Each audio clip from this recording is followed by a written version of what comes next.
Well, colleagues, second half of second day of lab.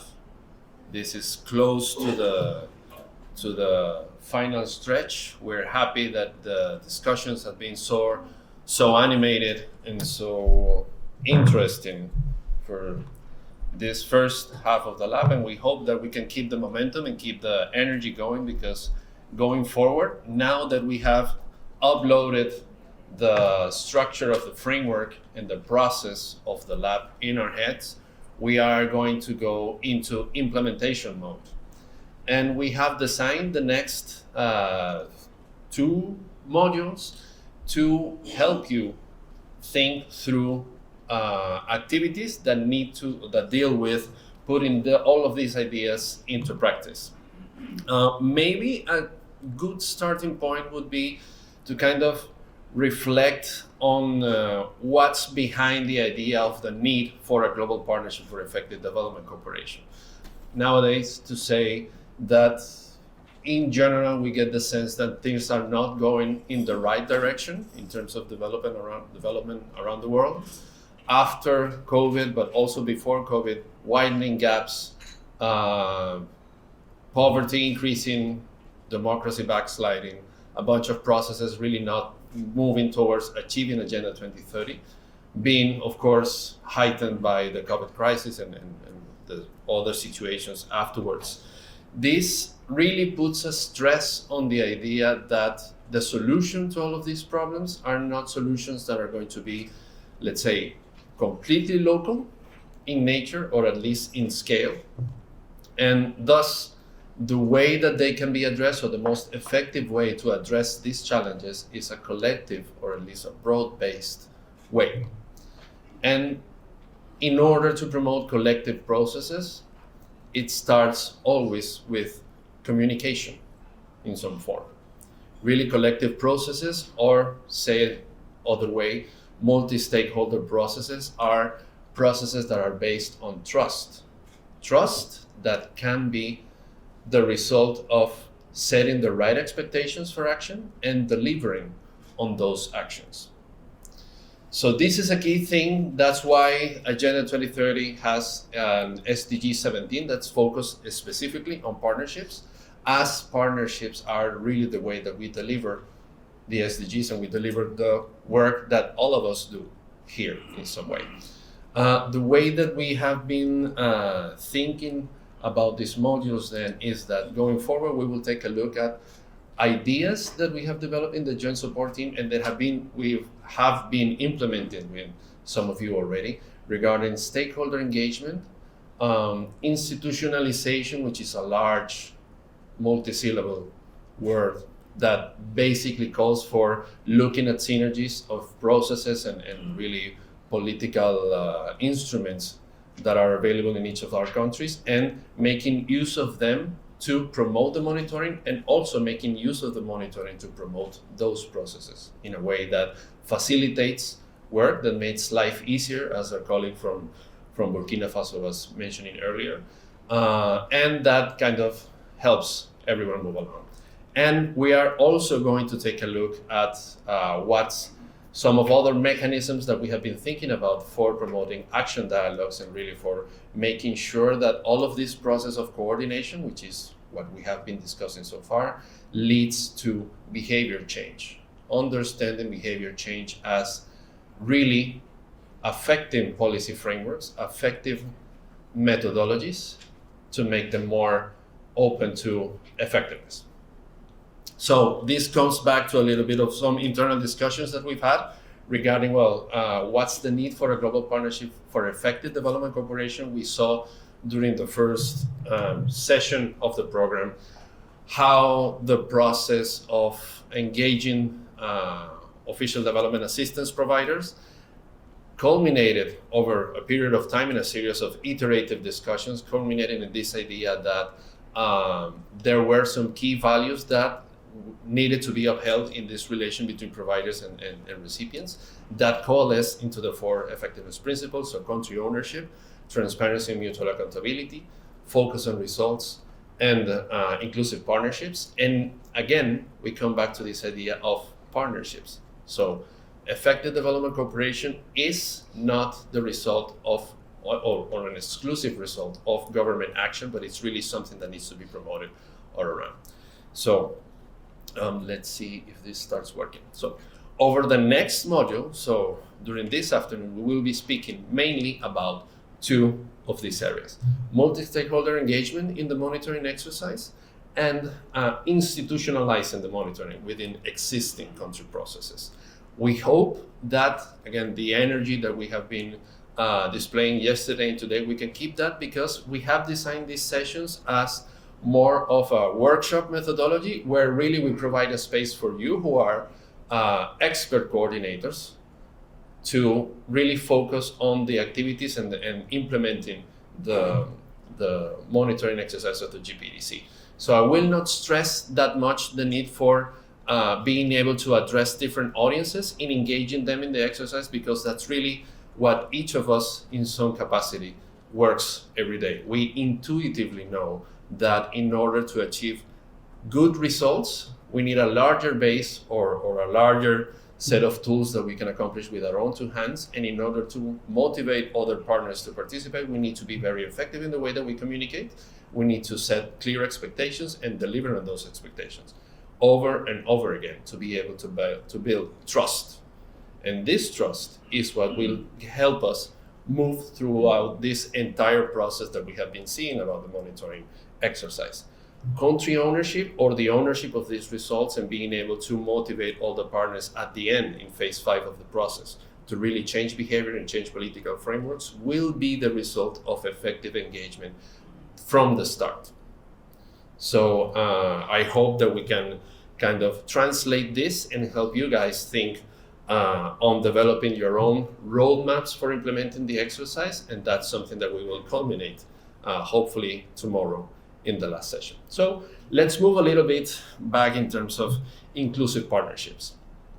In the GPEDC language, development partnerships are inclusive, and they recognize the different and complementary roles of all actors. So the exercises, as you have seen, the framework is really designed to be to receive information from different partners, not only government, but really private sector organizations, civil society organizations, development partners, of course, and other stakeholders. And this making sure that everyone is contributing in the same way, or at least has clear expectations and roles about what they will perform and how performing those roles within the framework of the monitoring works for them, and what's kind of what, referring a little bit of what Meja was mentioning yesterday, being able to answer that clear question of what's in it for me, or why should I be interested in participating in this exercise. This will help us think about this idea. So imperative of ownership of national development priorities, aligning partner support. So promoting this ownership is key for the exercise to make sense, increasing transparency, mutual accountability in developing initiatives and partnerships, and commitments from all actors that deliver long-term results at country level. This would be the reason why we need to do this, so that the results of the exercise are larger than the specific administrations that are behind promoting this exercise right here and right now in each of the countries, and that the more ownership is kind of the more inertia that this let's say that these initiatives have to be able to remain and actually expand over time. It's a complex exercise that demands engaging different kinds of partners at a country level. So you have seen that there are roles described in the process, both or either reporting or coordinating with at least partner country governments, in the sense that they promote and lead national development processes, development partners, or let's say traditional official development assistance actors that support sustainable development strategies. There's a role for local and regional governments in leading initiatives. There's a role, of course, for the private sector in leveraging resources to scale up these development solutions. A role for parliaments, who don't report, but we will see that there are a key stakeholder in terms of providing a large megaphone and making sure that this idea of transparency and mutual accountability can be actually enforced through the institutions and let's say the normal frameworks. Multilateral organizations as helping convene stakeholders and creating space for policy discussions.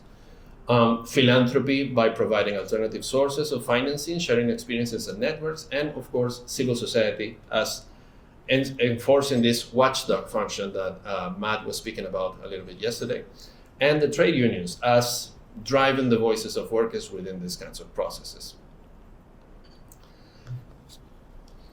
We will stop here for a bit. I invite you not to be too distracted by all of these colors and all of this text. This is really the second time that you have seen this slide today, as Ashley and Valentina were using this slide or a similar version to speak about the technical points that are the technical focal points that are required for reporting on the data. Right now, I want to divert your attention to the different levels of engagement that an effective exercise of an effective monitoring exercise demands. And this is key for the national coordinator to keep in mind. As really, along this spectrum of 5 phases, there's different kinds of engagement that make sense in different phases. So for phase 1 and phase 5, maybe phases 4 and 5, it's key to be able to mobilize high-level political stakeholders because they deal with, first of all, preparing the ground, so to speak, for being able to mobilize all stakeholders and all actually government stakeholders, importantly here, to provide the information that's required for the monitoring. And in the end, to be open to receiving the results and to reflecting and speaking about discussing and acting on those results. And it's key then that you have the opportunity to engage with these high-level political stakeholders who are, of course, representatives of government, parliament, development partners, whether bilateral or multilateral, subnational and local governments, and especially more on phases 4 and 5 that deal with receiving the results, discussing them, and planning action. Also dealing with civil society organizations, private sector, trade unions, and foundations.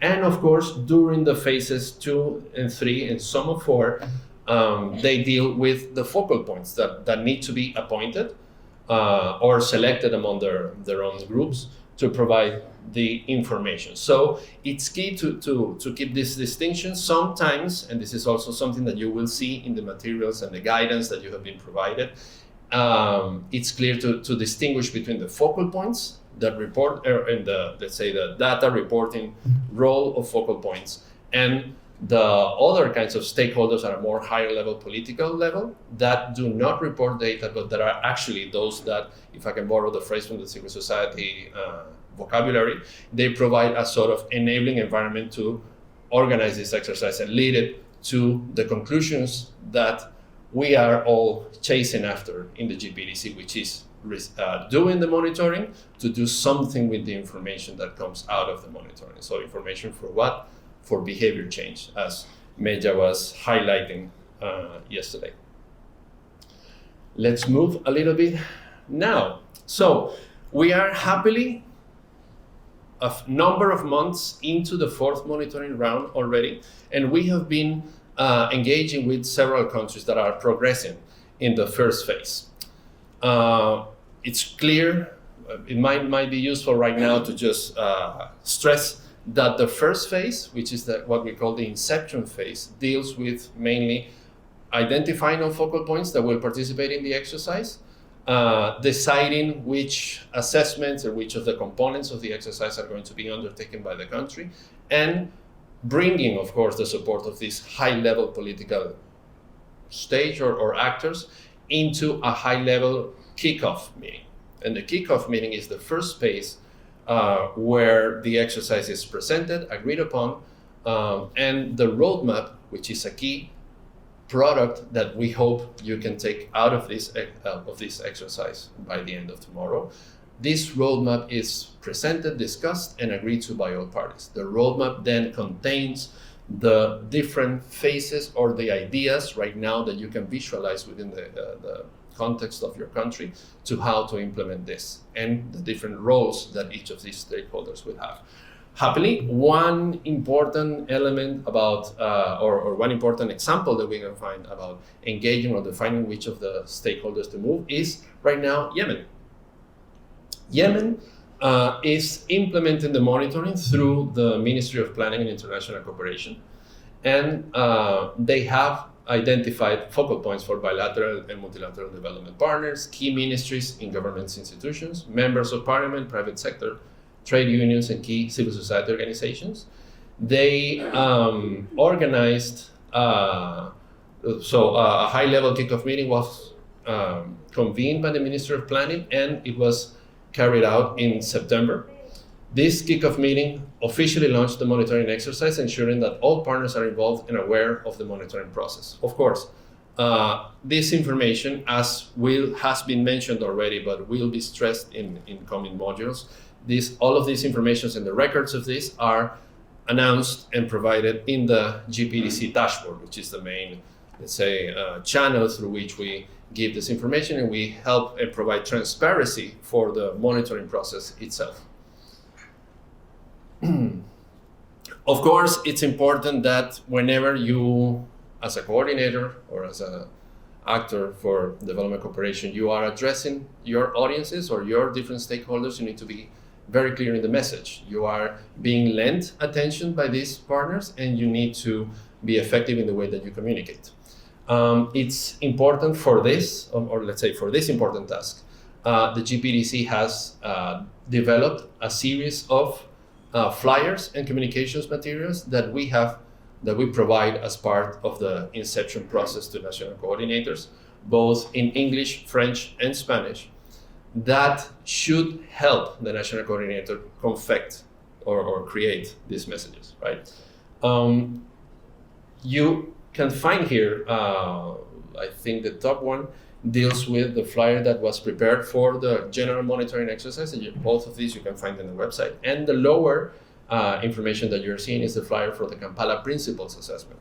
And especially for the Kampala Principles Assessment, since, as our colleague Kim was mentioning in the video earlier, you need to be able to communicate very quickly and very effectively how the private sector can be a contributor and in some way benefit from engaging in this exercise, right? However, this is not only necessary for the private sector. You need to convince or show the value of civil society organizations, diverting their attention into this, and also for government institutions and others. We have also an interesting example of country use of these materials. Another country that's very advanced in their inception phase is Nepal. Nepal worked with the templates that we had provided in this messaging, and actually the national coordinator was able to adapt those messages to their national constituency. And this is the materials that were prepared for the inception meeting, the high-level kickoff meeting, in Nepal. This is a good practice because it shows ownership and a good comprehension, a good understanding of the exercise and how to put it, to make it serve the purposes of the country, which is really seeing the monitoring exercise as a good vehicle for getting evidence upon which to develop action. And this is something that we are showcasing as an example because it's a good thing, that it's a good idea, and one of the objectives that we have for this, to be able to provide for this training, to be able to provide for you the space to reflect about these ideas and come out also with a series of messages or a series of pitches or value propositions for the different stakeholders that you will need to engage. Having said this, I would like to invite Mr. Vitalis Medja to provide some perspective from his role as a non-executive into this, the importance of the messaging and being able to effectively motivate stakeholders into participation. Medja. Thank you very much, Medja. And hanging on that point that you made at the end, really, in order to hit the target of phase 5 and behavior change at the end of the process, we need to aim correctly at the beginning, right?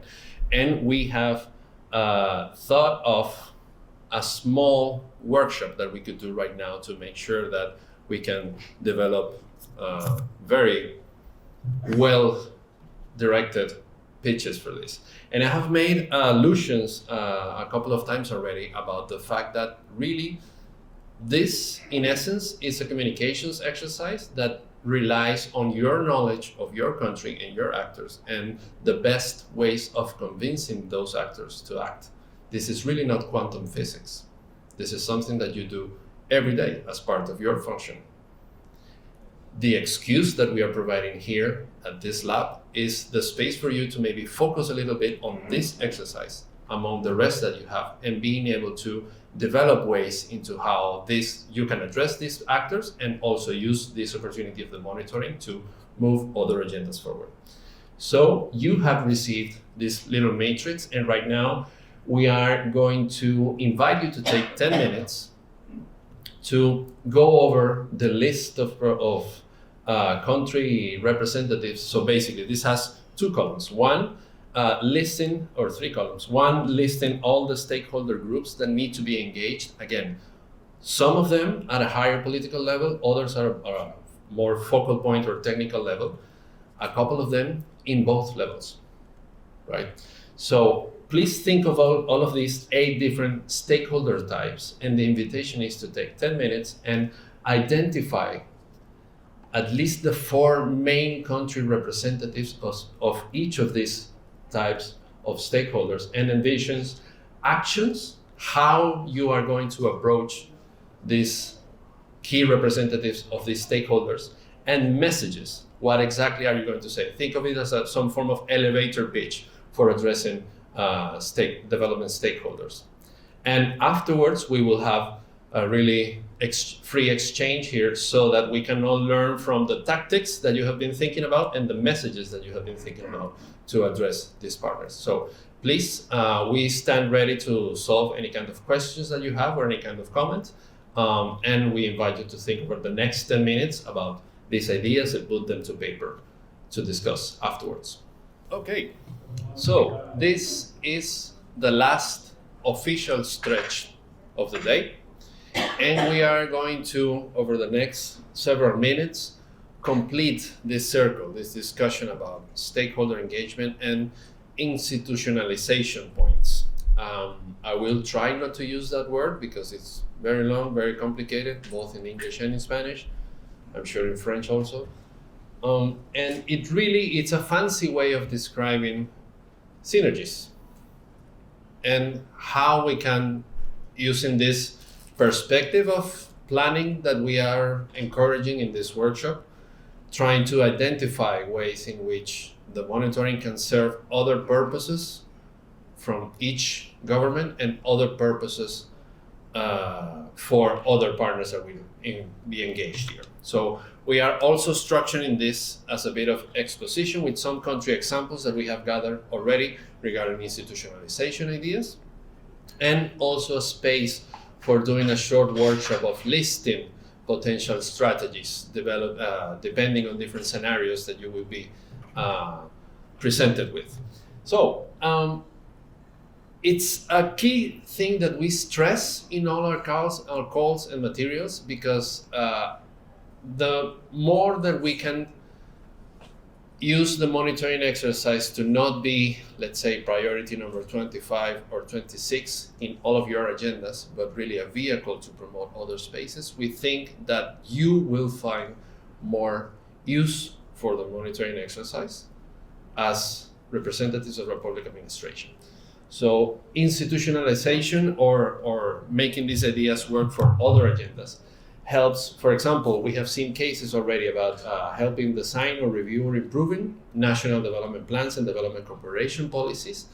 The monitoring results can contribute to strengthen national coordination mechanisms on development cooperation, also promoting dialogues with development partners, informing reporting mechanisms for following up on the SDGs, such as the VNRs that have come out already, and of course the integrated national financing frameworks and other development finance assessments. There's a big link between effectiveness as a concept and as something that you can prove or show through the monitoring exercise, and being or access to other kinds of spaces and potential funding mechanisms.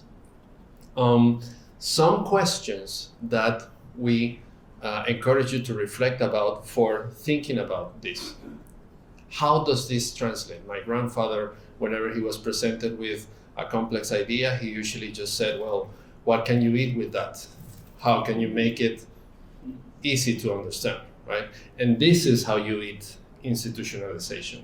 So basically, we invite you to think, for example, which national systems and processes for coordinating development cooperation exist in your country. Some have already come out in the discussion. Our colleague from Colombia mentioned the National System for International Cooperation, which is a new, or at least newly implemented grant scheme for coordinating many development cooperation efforts that fits, that includes information, but also political decision making. We have seen already the VNR's planning exercises, national development plans, come out of these potential parts or of potential pitches for engaging with stakeholders. What are, for example, other question, what are the main existing information or data systems that could integrate the monitoring results? That means, where do I have information that can be used to feed the monitoring so that I don't need to create, let's say, new exercises or new initiatives to gather this information? What can I help myself with that's already existed? Which national reports on development cooperation can the GPEDC results provide inputs to? How can findings be integrated within national strategies and policies? And really, the key, going back to this message that we're hammering over and over in the workshop, how can the monitoring results be used to stimulate dialogue, multi-stakeholder dialogue, that translates into actions and commitments? Happily, we have some good examples that we can bring to the fore regarding ideas that have that or countries that have already used the monitoring for promoting other agendas or using it as a tool.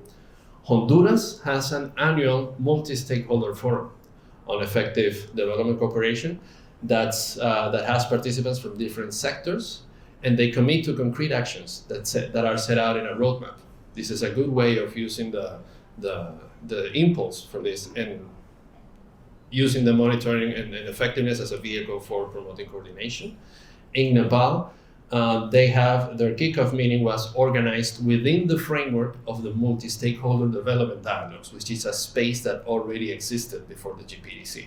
So they are using the monitoring to feed content into their already existing spaces with their already existing partners. We have seen something similar, for example, in Bosnia and Herzegovina, who have a donors coordination forum, and they use the donors coordination forum as the vehicle for presenting the GPEDC exercise and very quickly gaining traction with development partners that are gathered in that development coordination forum. And Rwanda has embedded several of the indicators of the previous round of the monitoring on their own country systems for the donor performance assessment framework, which is a tool that they use. We have several examples of implementation of these ideas in the website, in other cases, and also in a special template that we will be sharing with you very soon. So we have identified at least 5 different categories or 5 different ways in which countries have already institutionalized the monitoring exercise. Not only in this round, those that are perhaps more advanced, but also coming back from other countries. I think our colleague from Sierra Leone wants to come in. I'm sorry, I think, 1 second.